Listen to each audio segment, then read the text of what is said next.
என காமராஜரை கொலை செய்ய முயற்சித்தார்களா என்பதை பலரும் அறிந்ததில்லை.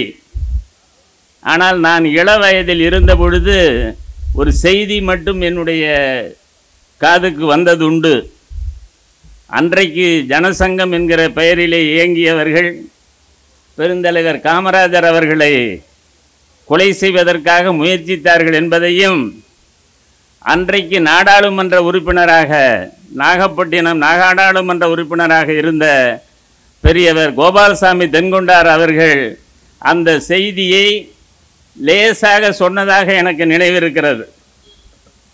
அந்த முயற்சி அவர்கள் எப்படி தோற்கடிக்கப்பட்டார்கள், அவருடைய உயிர் எப்படி காப்பாற்றப்பட்டது என்பதை அவர்கள் கோபால்சாமி தென்கொண்டார் அன்றைய நாடாளுமன்ற உறுப்பினர் அவர்கள் சொன்ன அந்த செய்தி மனதிலே இருக்கிறது. ஆனால் வரலாறு தெரியவில்லை. அதை இப்பொழுது நாம் சகோதரி அவர்களுடைய வாயிலாக தெரிந்து கொள்ளப் போகிறோம்.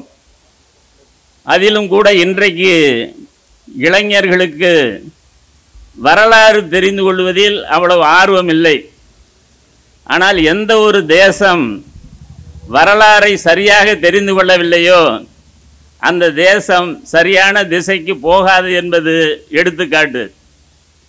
ஒரு இனமாக இருந்தாலும் மொழியாக இருந்தாலும் அதனுடைய வரலாறை சரியாக தெரிந்து கொள்ள வேண்டும்.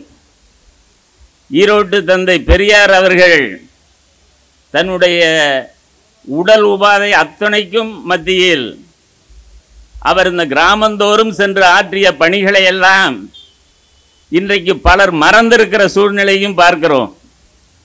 இளைஞர்களுக்கு சொல்லப்பட வேண்டிய செய்திகள் பல இருக்கின்றன. இப்போ என் போன்றவர்களுக்கு அது மனதிலே தங்கியதற்கு காரணம், இன்றைக்கும் என்னுடைய நெஞ்சிலே நிற்கிற அந்த காட்சி என்பது என்ன என்று சொன்னால் வேறு நிகழ்வுகள் நினைவில் இல்லை. ஆனால் தந்தை பெரியார் அவர்கள் வடுவூரில் பொதுக்கூட்டம் பேசுகிற பொழுது ஒரு அரைக்கால் சட்டையோடு பக்கத்திலே நான் நின்ற காட்சி மட்டும் நினைவிலே நிற்கிறது. ஆனால் அவர் பேசியவை சில புரிந்தன, சில புரியவில்லை அன்றைய வயதில். அதை போல நாங்களும் கூட ஆசிரியராக இருந்து கொண்டு சொல்லுகிற பொழுது மாணவர்களுக்கு இந்த வரலாறை எல்லாம் சொல்லி அவர்களை மனிதர்களாக ஆக்குவதற்கான முயற்சி என்பதை அதிகமாக மேற்கொள்வதில்லை பெரும்பான்மையான ஆசிரியர்கள்.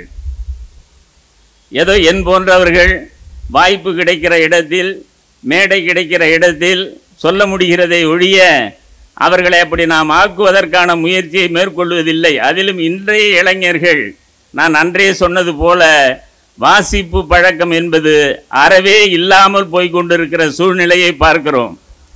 எல்லாவற்றையும் அவர்கள் தன்னுடைய கைபேசியை வைத்து கொண்டு அதிலே வருகிற செய்திகள் எல்லாம் உண்மை என்று நம்பிக்கொண்டு வாழ்ந்து கொண்டிருக்கிறவர்கள்.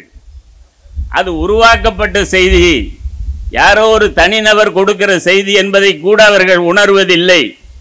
அதை போல யூ என்று போடுவதில்லை, ஒய்ஒய்யூ போடுவதில்லை, யூ போட தொடங்கிவிட்டார்கள். இப்படியாக சொல் கூட அவர்களுக்கு சரியாக உச்சரிக்கிற அல்லது அந்த ஸ்பெல்லிங் அதை முறையாக பயன்படுத்துகிற அந்த பழக்கமெல்லாம் மாறி இருக்கிறது. நாம் சொல்லுகிறோம், துண்டு போடுவதற்கு ஏற்பாடு செய்து நம்மை அந்த நிமிர்ந்த நடையோடு போக செய்து திராவிட இயக்கம் என்று சொல்லுகிறோம். ஆனால் யாரை துண்டு போட வைத்தோமோ அவர்கள் திராவிட இயக்க வரலாறை தெரிந்து வைத்திருக்கிறார்களா என்கிற ஐயம் நமக்கு இருக்கிறது. அதை மறந்துவிடக் கூடாது. ஈரோட்டு தந்தை பெரியார் அவர்களுடைய தியாகத்தை சொல்லி கட்சி ஆரம்பித்தவர்கள் தியாகத்தை கொச்சைப்படுத்துகிற காலமாக மாறி இருப்பதை நீங்கள் மறந்துவிடக் கூடாது. எனவே மறதி என்பது மிக சர்வசாதாரணமாக நடந்து கொண்டிருக்கிறது. இன்றைய அரசியல் சூழலில் ஒரு நேரத்தில் நாம் பட்ட துன்பம் என்பதும் எடுத்துக்கொண்ட முயற்சிகள் என்பதும் வேறு. முறையான வரலாறை தெரிந்து கொள்ள வேண்டும்.